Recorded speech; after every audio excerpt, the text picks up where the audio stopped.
Bonjour François. Ah, bonjour Rosalina, comment ça va? Bien, et toi? Ça va très bien. Mais toi, qu'est-ce que tu fais? Imagine-toi, j'ai reçu une invitation pour le dimanche de la parole.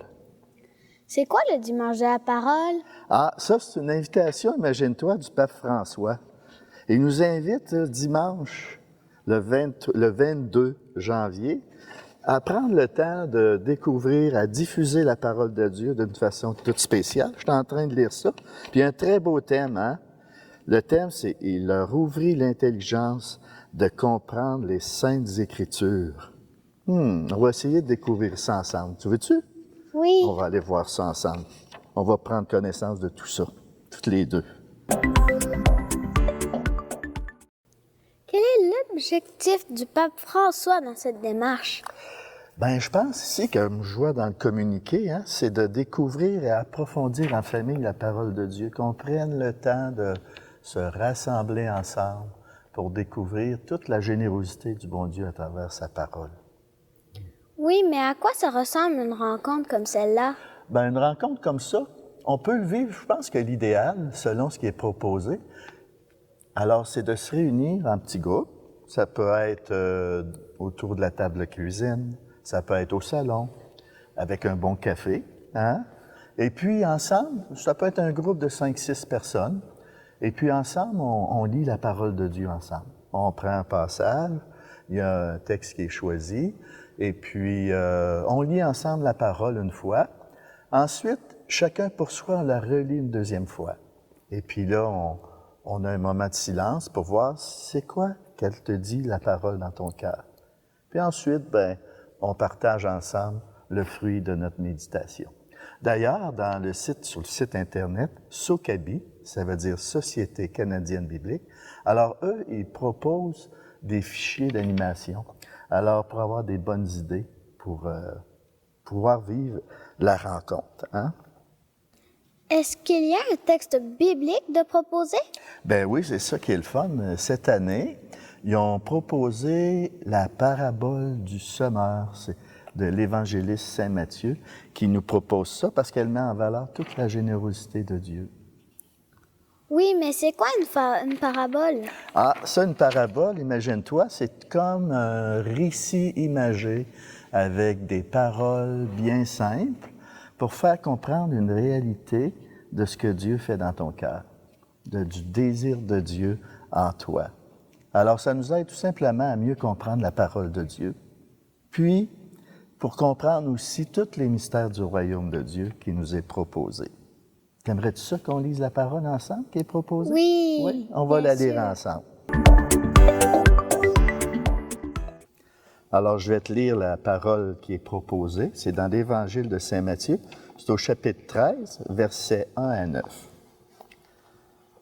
Ce jour-là, Jésus était sorti de la maison.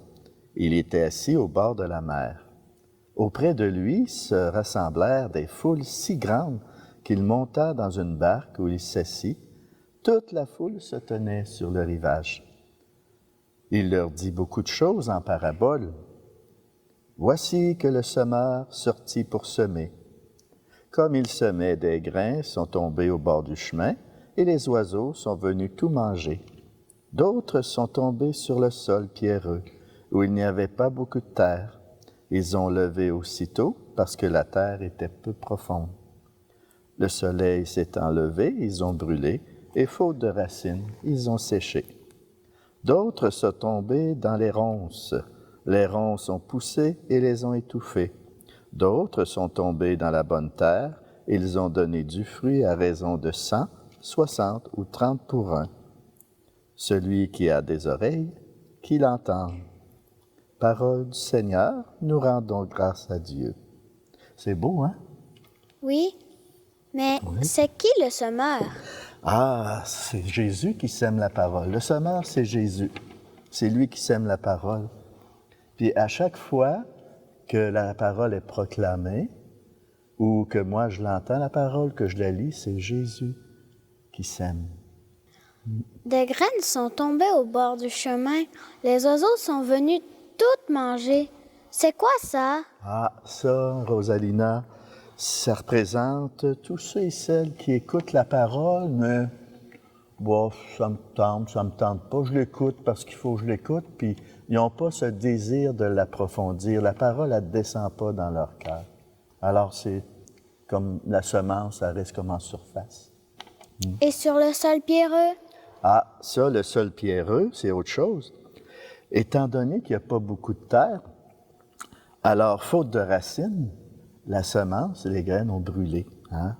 Alors, ça représente la personne qui accueille la parole avec joie, elle est contente de l'entendre, elle a un désir d'en connaître plus, mais à cause des, je dirais, là, des difficultés, des contrariétés, à cause des épreuves, ben là, elles accusent Dieu pour leur malheur.